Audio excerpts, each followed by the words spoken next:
బట్టతలతో బాధపడుతున్నారా? ఆధునితనమైన పద్ధతిలో హెయిర్ ట్రాన్స్ప్లాంటేషన్ చేయబడును. Face clinic, Hyderabad. నేదురుమల్లి జనార్దన్ రెడ్డి గారు అంటే ఎవరికైనా ఉమ్మడి రాష్ట్ర మాజీ ముఖ్యమంత్రి. ఆయన ఢిల్లీ నుంచి గల్లీ వరకు ఆయనకున్న పేరు ప్రఖ్యాతలు మీకు తెలుసు. నెల్లూరు జిల్లాలో ఇలా చిటికేస్తే ఎవరికి అనుకుంటే వాళ్ళకి ఇలా టికెట్లు వచ్చి పడేయటం అనమాట. అలాంటి ఆయన కుమారుడు మీరు. సరే, ఆయన యొక్క ఘనతను సాధించాలి అన్న ఉద్దేశం అయితే ఏ కొడుకైనా ఉంటుంది. ఆ దిశగా మరి అడుగులు పడుతున్నాయంటారా? నిజం చెప్పాలంటే లేదు. లేదా? ఓకే. ఆయన ఘనతను సాధించాలి అనేదైతే లేదు. ఆయన సంపాదించిన మంచి పేరుని ఏ కోశాన చెడగొట్టకుండా అలాగే ప్రజలకు సేవ చేయాలని మాత్రం ఉంది.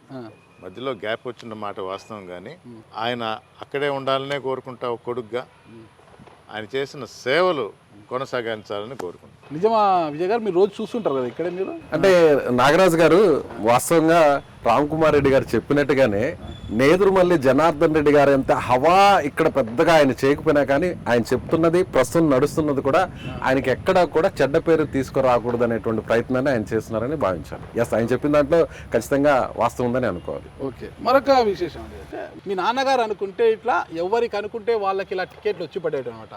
ఈరోజు ఆ కుటుంబం ఒకే ఒక్క నియోజకవర్గానికి పరిమితం అయిపోయి ముందు రోజు కండువా వేసి పక్క రోజు బీఫామ్ ఇచ్చి 4వ రోజు గెలిపించుకొని వచ్చేటువంటి ఇది అనమాట.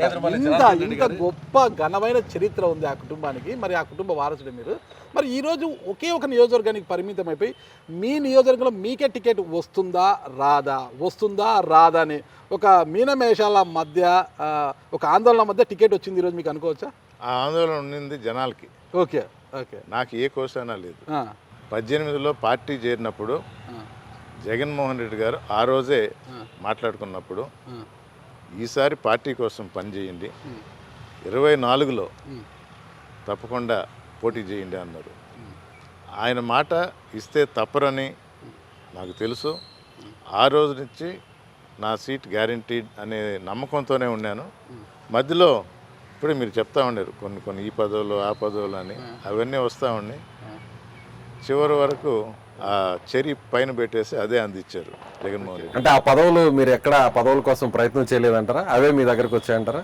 జగన్మోహన్ రెడ్డి గారు నేను అందించిన సేవలు పార్టీకి, ఆయన నాకు అప్పచెప్పిన బాధ్యతలు సరిగా చేశాననే నమ్మకంతో గుర్తించి, అంటే మరీ ముఖ్యంగా లాస్ట్లో మీరు ఒక ఇది చెప్పారు, కమ్యూనిటీ డెవలప్మెంట్ బోర్డు.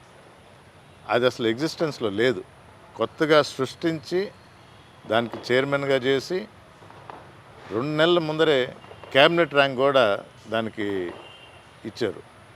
సో ఆయన ఉద్దేశంలో నేను అందించిన సేవలు కానీ పార్టీకి, తర్వాత ప్రభుత్వ పరంగా ఎడ్యుకేషన్ బ్యాక్గ్రౌండ్ ఉంది అండ్ పొలిటికల్ అక్యుమెన్ ఉంది కాబట్టి ఆ 2 జోడించి ఈ కొత్త ఆయన స్వయంగా పేరు కూడా పెట్టారు ఈ బోర్డుకి చేసి, దాన్ని నన్ను చైర్మన్గా చేసి ఈరోజు I'm proud to say we're doing a very good job.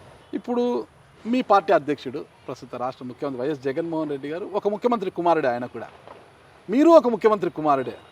ఒక ముఖ్యమంత్రి కుమారుడి వద్ద మరో ముఖ్యమంత్రి కుమారుడు ఉన్నారన్నమాట. ఇప్పుడు అంటే జగన్మోహన్ రెడ్డి గారు ఇలా ఇచ్చే స్థాయిలో ఉన్నారు, మీరు ఇలా తీసుకునే పరిస్థితిలో ఉన్నారు. ఎందుకు ఇంత వ్యత్యాసం ఎందుకు వచ్చిందంటారు అసలుకి రాజకీయంగా? అంటే మీకు ముందు నుంచి ఇంట్రెస్ట్ లేకపోవడమా? ఆయన బాట ఆయన ఎంచుకున్నారు. ఆయన మొదటి నుంచి రాజకీయంలో ఇంట్రెస్ట్ చూపించారు. ఒక టైంలో వారి బాబాయ్ కూడా రిజైన్ చేస్తా అన్నారు, అప్పుడే ఎంటర్ అవ్వాలని కూడా చూశారు. నేను మా పేరెంట్స్ రిజైన్ చేసి పక్కన ఉన్నా కూడా ఒక 10-15 సంవత్సరాల దూరంగా ఉన్నా, అందుకనే గ్యాప్ వచ్చింది. మా నియోజకవర్గంలో కూడా కొంచెం గ్యాప్ వచ్చింది. రాజకీయాలు అంటే మీకు ఇంట్రెస్ట్ లేదా? రాజకీయం అంటే ఇంట్రెస్ట్ లేదని కాదు, కానీ చివరి క్షణాల్లో చివరి రోజుల్లో జనార్దన్ రెడ్డి గారు ఆరోగ్యం సరిగా లేనప్పుడు ఆయన పక్క నుండి ప్రజలు వస్తూ ఉంటే వారి ఇష్యూస్ని హ్యాండిల్ చేయటం మొదలుపెట్టిన తర్వాత నా పని అయింది అనుకున్నా, కానీ అది కంటిన్యూ అయింది. మేము ఈ ఫ్యామిలీని నమ్ముకున్నాము, మాకు ఇబ్బందులు ఉన్నాయి పొలిటికల్గా కానీ పోలీసులతో కానీ రెవెన్యూ పరంగా కానీ, అది అట్లా కంటిన్యూ అయింది. అప్పుడు ఒక నిర్ణయం తీసుకోవాల్సి వచ్చింది. లేదు, రాజకీయాల్లో కంటిన్యూ చేయాలా, ఒక ఫ్యామిలీని నమ్ముకున్నప్పుడు, ఒక వ్యక్తిని నమ్ముకున్నప్పుడు అది కంటిన్యూ చేయాలా అని గ్యాప్ వచ్చిన మళ్ళా మొదటి జీరో నేను ఎప్పుడూ చెప్తా ఉంటా, పెద్దలది తలుపు తీయటం వరకే, తర్వాత నీ స్వశక్తితోనే ఎదగాల. అది గుర్తించారు జగన్మోహన్ రెడ్డి అని నేనంట. అది గుర్తించి ఈ పదవులు ఏదన్నా వచ్చినా కూడా ఆయన ఇచ్చింది. అందుకని ఈజీ పోస్టులు, ఎమ్మెల్సీ పోస్టులు కూడా ఆఫర్ చేశారు.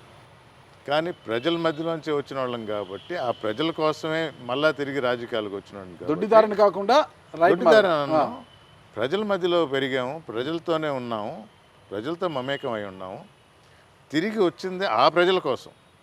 అందుకని రణరంగం అంటారా, కురుక్షేత్రం అంటారా, ఏదన్నా కూడా అక్కడే తేల్చుకోవాలని చెప్పేసి నేను వెంకటగిరి నుంచే పోటీ చేస్తానని చెప్పడం జరిగింది. దానికి ఆయన యాక్సెప్ట్ చేసి మొదటి నుంచి చెప్పిన మాటే, అలాగే నువ్వే అభ్యర్థిగా ఉండు అని మాకు ఎప్పుడో చెప్పినా మా మధ్య జరిగిన సంభాషణలో జనాల్లో కొంచెం పేపర్లు, న్యూస్లో ఇది ఉందా లేదా, మారుతుందా, ఇంకెవరో వచ్చారనేది జరుగుతూ ఉంది. నా మదిలో ఎప్పుడు కూడా ఏ కోసానా 1% డౌట్ కూడా లేదు. వైసీపీ కంటే కూడా ముందుగా మీరు కాంగ్రెస్ పార్టీలో పోటీ చేశారు, కానీ మధ్యలోనే ఎట్లా కాంగ్రెస్ పార్టీ గెలిచే పరిస్థితి లేదు కాబట్టి రాష్ట్ర విభజన తర్వాత అని మధ్యలోనే మీరు మిడిల్ డ్రాప్ అయ్యారు. పోటీ కూడా ఏదో నామమాత్రంగా చేశారంటారు, నిజమే అంటారా? అప్పట్లో డీటెయిల్గా చెప్పాలి, నాకు ఇప్పుడు ఇష్టం లేని ఇది లాస్ట్ పార్ట్. ఫస్ట్ పార్ట్ అయితే చెప్తా. స్వశక్తితో పైకి వచ్చాను నేనన్నా మొదలుపెట్టి, కానీ గుర్తించింది జగన్మోహన్ రెడ్డి గారు అన్న. అంటే గుర్తింపు ఆయన ఇచ్చారు. అలాగే నేదురుమల్లి జనార్దన్ రెడ్డి గారు ఒక స్కూల్ టీచర్ని ఇచ్చి రాజకీయంలో ఎంటర్ అయ్యి సీట్లు 10 మందికి ఇచ్చే స్థాయికి కానీ, ఢిల్లీ నుంచి గల్లీకి కానీ అక్కడ ఎదిగారంటే ఒక గుర్తింపు వచ్చింది. ఇందిరాగాంధీ గుర్తించారు, తర్వాత రాజీవ్ గాంధీ గుర్తించారు, ముఖ్యమంత్రి అయ్యారు. ఆ పార్టీ గుర్తించినప్పుడు ఆ పార్టీలో 2009లో ఆయన రాజ్యసభకి ఇచ్చారు, 2014లో కూడా రాజ్యసభగా కంటిన్యూ అవుతున్నారు. ఒక ఇంట్లో ఒకరు ఒక పార్టీ, ఇంకొకరు ఒక పార్టీ అనేది మేము నమ్మం. అందరూ కలిసికట్టుగా ఉండాలా, ప్రజలకు సేవ చేయాలి. ఆయన రాజ్యసభ ఇంకా ఉన్నారు కాబట్టి మంత్రులుగా ఉన్నాళ్ళు మనం ఓడిపోతామని తెలిసి పక్కకు తొలిగారు, పదవులు అనుభవించి ఇంట్లో కూర్చున్నారు. మాకు కూడా తెలియక కాదు, ఓడిపోతామని తెలిసినా కానీ పార్టీ కోసం ఓడిపోతారని తెలిసినా ఫ్యామిలీ తరఫున ఉండాలి అనే ఒక నిబద్ధతతో కాంగ్రెస్ పార్టీ తరఫున పోటీ చేయడం జరిగింది. మీకు తెలుసో లేదో, కోర్టు ఆర్డర్ వల్ల municipal election, local body election, sarpanch election 3 వచ్చింది. ఎమ్మెల్యే ఎలక్షన్ ముందర 3 కూడా నేనొక్కడినే ఆ రోజు వైఎస్ఆర్ కాంగ్రెస్ పార్టీ కన్నా ఎక్కువ మందిని అభ్యర్థులను పెట్టగలిగిన. అంత దీనస్థితికి పడిపోయిందా కాంగ్రెస్ పార్టీ? అభ్యర్థులను కూడా పెట్టలేనటువంటి పరిస్థితికి వచ్చేసిందే? లేదు, నేను పెట్టానని నేను చెప్తున్నా. వైఎస్ఆర్ కాంగ్రెస్ పార్టీ కన్నా కాంగ్రెస్ పార్టీ ఎక్కువ అభ్యర్థులు పెట్టగలిగారు. నేను పెట్టానన్నా, నేనే వైఎస్ఆర్ కాంగ్రెస్ పార్టీ ఎందుకంటే ఇది అక్కడి నుంచి రూపాంతరం చెందింది. అందరం అక్కడి నుంచి వచ్చిన వాళ్ళమే, మా అధినేత కూడా అక్కడి నుంచి వచ్చినారులే, ప్రతి ఒక్కరూ అక్కడి నుంచి వచ్చిన వాళ్ళమే. నేను ఆ మాట ఎందుకు చెప్పానంటే ఆ నిబద్ధత కోసం. అది కొంచెం అది ఆ విలువలు అంటారా, అది ఏమని అనుకోండి. రెండో ప్రశ్న, దానిలో చివరిది మీరు మిడిల్ డ్రాప్ అన్నారు. ఇది ప్రస్తుతం మా ప్రత్యర్థి వాడుతూ ఉంటాడు.